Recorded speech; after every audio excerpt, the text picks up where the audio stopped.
Bismillahirrahmanirrahim. Alhamdulillah. Assalamualaikum warahmatullahi taala wabarakatuh anak-anak.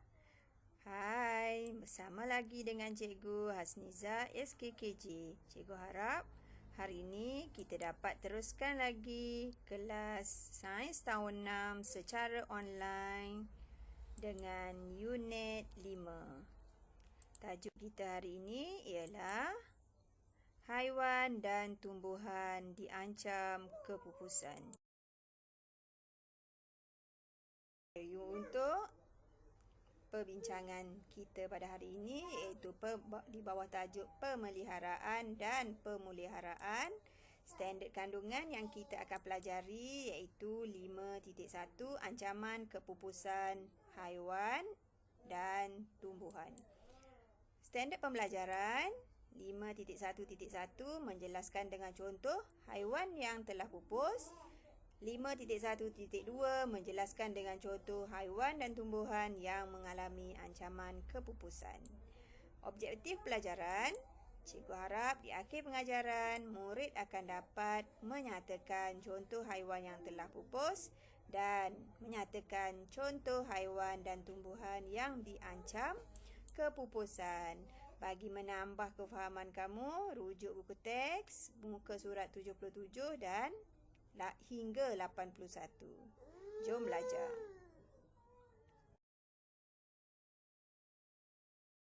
Apakah maksud kepupusan haiwan? Kepupusan bermaksud haiwan yang tidak lagi wujud di muka bumi dan tiada sebarang haiwan pupus masih hidup pada hari ini. Bagaimana kita tahu kewujudannya? Okey. Kita dapat tahu melalui penemuan fosil ataupun tulang, gading, kulit dan penemuan sejarah dan penyelidikan yang dibuat. Okey, haiwan dalam kenangan. Okey, rujuk buku teks muka surat 78. Haiwan yang telah pupus yang pertama ialah T-Rex. Merupakan cicak raksasa yang hidup di zaman dinosaur. Selain T-Rex, hampir semua haiwan zaman dinosaur telah pupus. Dia hidup pada zaman Mesolitik. Dikatakan 65 juta tahun dahulu telah pupus. Mengikut sumber, banyak faktor, banyak cerita yang menyatakan dinosaur ni mati. Ada kata kebakaran, ada kata iklim, ada kata kemarau. Okey, dari sumber www.geocities ni menyatakan bahawa pada masa tu pelanggaran komet dan ataupun tahi bintang tu dia menghentam bumi, berlaku hujan tahi bintang.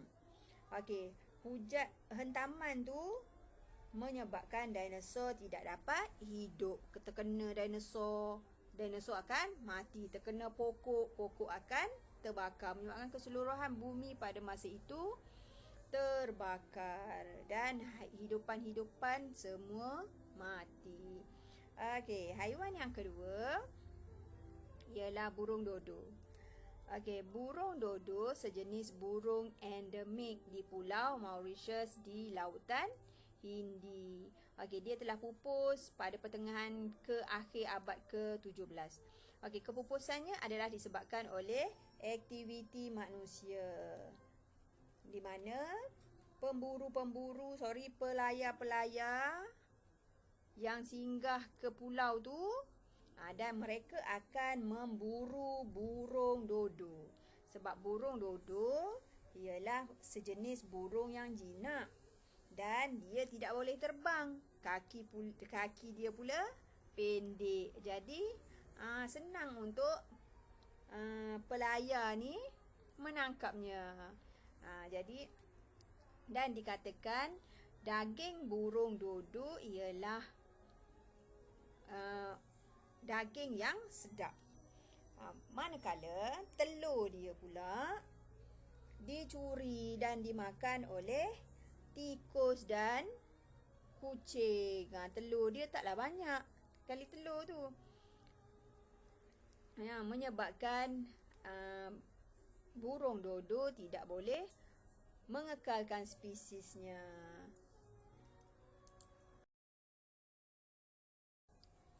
Okey, mamuts. Mamuts merupakan sejenis spesies dari genus Mammuthus dalam kumpulan gajah dan hidup pada zaman ais. Ia telah pupus sejak 2000 sebelum Masihi akibat perubahan iklim seperti dinosaur, panas yang melampau disebabkan oleh hentaman dan kebakaran hutan. Seterusnya, guaga. Okey, apa itu guaga? Tengok apa istimewanya guaga. Guaga ialah subspesies kuda belang. Mempunyai badan sebahagiannya menyerupai kuda di bahagian belakang dan sebahagian lagi mempunyai kuda belang seperti dekat bahagian kepala dia belang-belang, kaki dia putih. Okey, sebab dia istimewa, dia diburu untuk mendapatkan kulitnya yang unik. Selain tu, dia juga diburu disebabkan oleh dagingnya yang enak.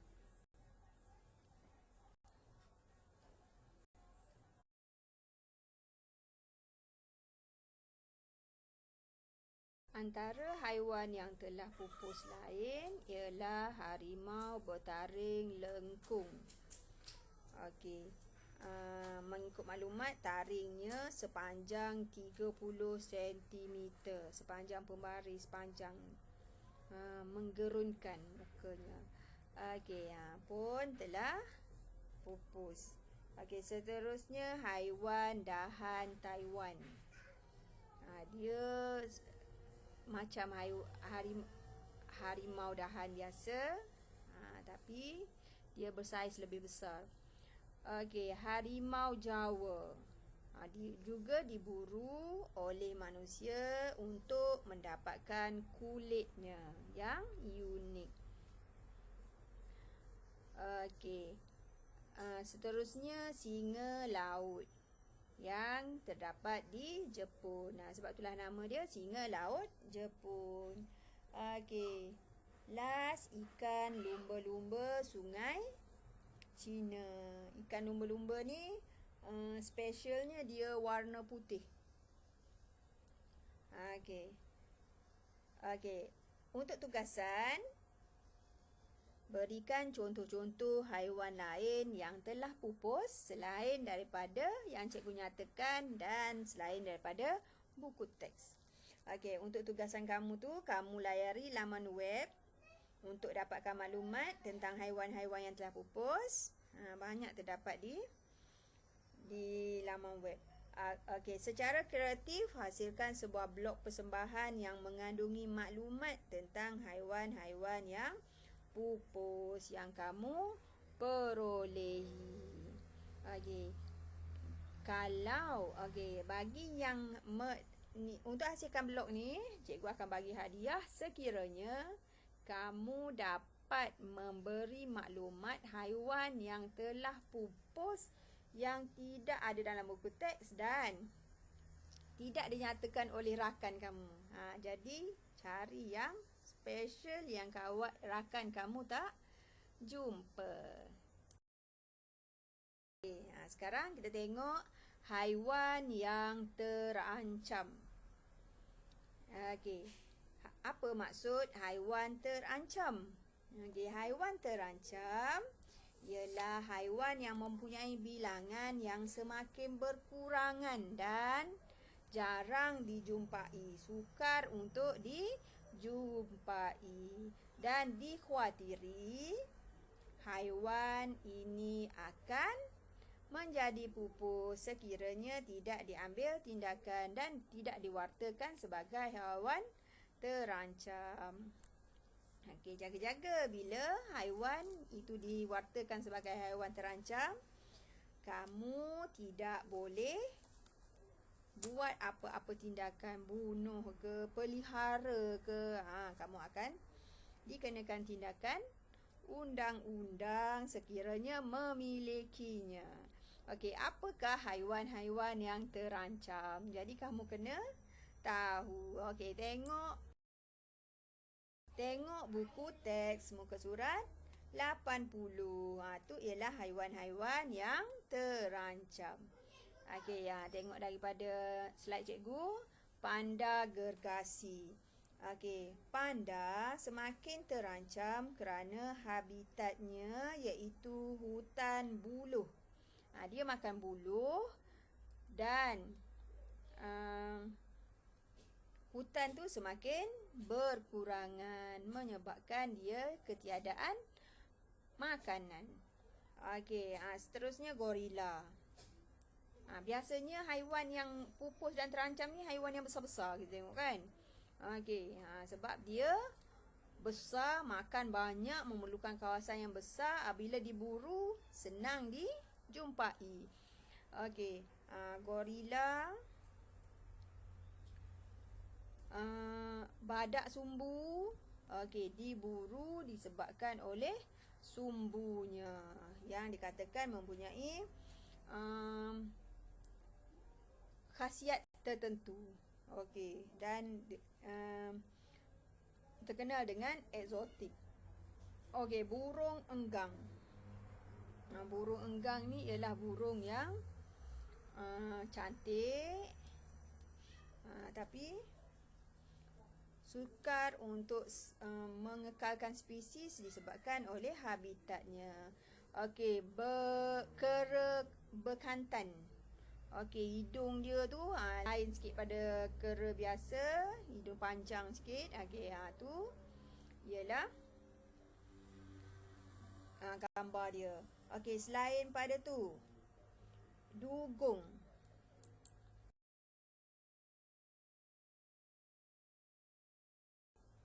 Okey, selain pada tu, haiwan yang diancam kepupusan ialah gajah.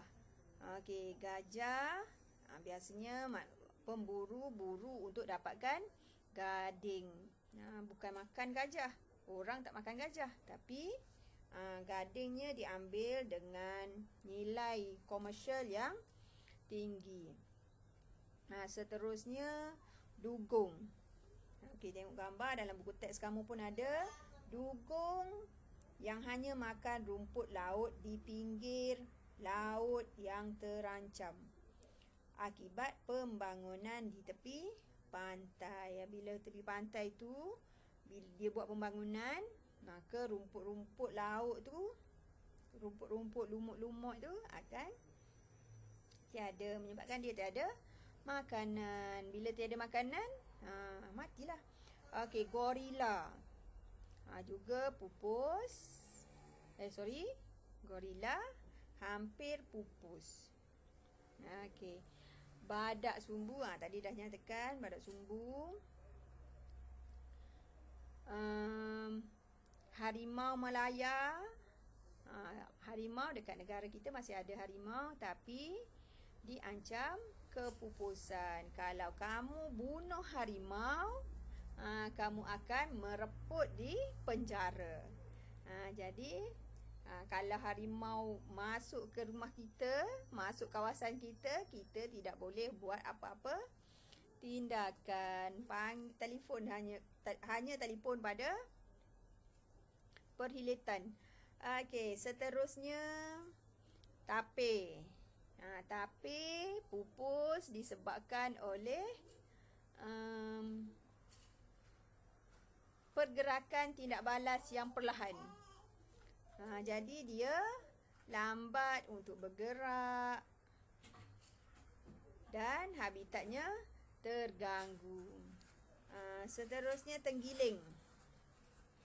Tenggiling ialah haiwan yang pemalu. Tetapi sisiknya diburu untuk sisik dan dagingnya. Sisik digunakan untuk perubatan, manakala dagingnya merupakan makanan eksotik bagi tengah manusia. Okey, kalau bagi umat orang Islam seperti kita, tak makan rasanya tenggiling ni sebab dia haiwan yang mempunyai kuku. Okey, penyu juga diancam kepupusan apabila manusia ataupun nelayan menangkap ikan menggunakan jala, patutnya tarik ikan, tapi tersangkutnya penyu, menyebabkan penyu tu cedera kena jala tu. Okey, seterusnya koala sama, bukan samalah, macam beruang ataupun macam panda. Koala ni haiwan yang makan pucuk pokok.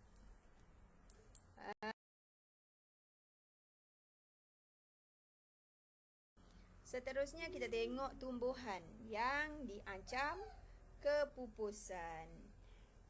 Okey, biasanya tumbuhan yang diancam kepupusan ialah tumbuhan yang habitatnya di hutan dan mempunyai unsur-unsur kesihatan untuk dijadikan ubat-ubatan. Dia tidak boleh hidup di kawasan rumah kita. Tidak akan hidup bila kita tanam di kawasan rumah ataupun di ternak. Dipelihara. Okey. Pertama, Rafflesia. Okey, Rafflesia terkenal dengan bau busuk, tapi dia mempunyai unsur-unsur perubatan, di mana manusia akan mengambil kudupnya untuk dijadikan ubat-ubatan. Okey, yang kedua, periuk kera. Okey, tengok gambar dalam buku teks kamu tu pun ada.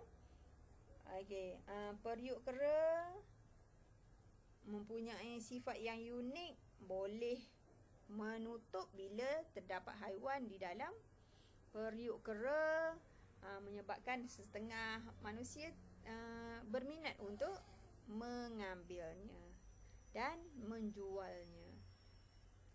Tapi sebenarnya dia sukar untuk hidup di kawasan perumahan kita. Okey, yang seterusnya, orchid sleeper. Orchid sleeper bentuknya yang unik menyebabkan ramai yang berminat. Anggrek merpati juga hidup melia di dalam hutan dan pokok-pokok tinggi. Apabila habitatnya dipotong, ditebang, dimusnahkan, menyebabkan pokok anggrek merpati akan pupus. Okey, kacik Fatimah. Kacik Fatimah ialah ubat yang yang viral, terkenal, digemari oleh kaum wanita. Seterusnya, tongkat Ali juga merupakan herba ubat-ubatan. Tapi kacik Fatimah dan tongkat Ali ni boleh ditanam. Tongkat Ali eksploitasi untuk menghasilkan ramuan ubatan tradisional, macam dalam buku teks kamu. Okey, seterusnya 3 yang ke atas buku teks tu, pokok meranti, pokok keruing dan pokok cengal ialah dalam kumpulan balak, bukan ubat ya. Okey, balak ni ditebang untuk dijadikan perabot, dan mempunyai unsur komersial yang tinggi. Okey, Tengok fikir sejenak tu, kebanyakan haiwan yang terancam mempunyai saiz yang besar. Mengapa? Okey. Untuk tugasan kamu, senaraikan haiwan dan tumbuhan yang terancam yang kamu tahu. Hasilkan sebuah peta minda tentang haiwan dan tumbuhan yang terancam di Malaysia di dalam buku latihan sains kamu. Boleh? Buat dalam bentuk peta minda. Tumbuhan yang terancam, haiwan yang terancam, dan haiwan yang pupus. Boleh?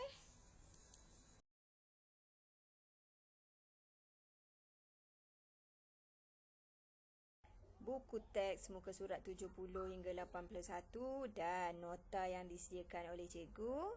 Catat semua fakta dan nota penting mengenai tajuk kepupusan haiwan dan tumbuhan yang kita belajar ini mengikut kreativiti kamu menggunakan pensel warna. Contohnya peta bulatan, peta buih, peta ataupun peta minda. Okey, yang kedua, jawab soalan latihan dari buku teks halaman 90. Jawab soalan 1 hingga soalan 5 dalam buku besar. Dan cikgu nak ni ialah projek kamu buat jom uji muka surat 84. Dan kamu boleh minta bantuan keluarga untuk menyiapkan tugasan kamu. Cikgu bagi masa kamu untuk siapkan dalam masa 2 minggu. Okey, selamat belajar. Sampai jumpa lagi. Sekian, terima kasih. Bye.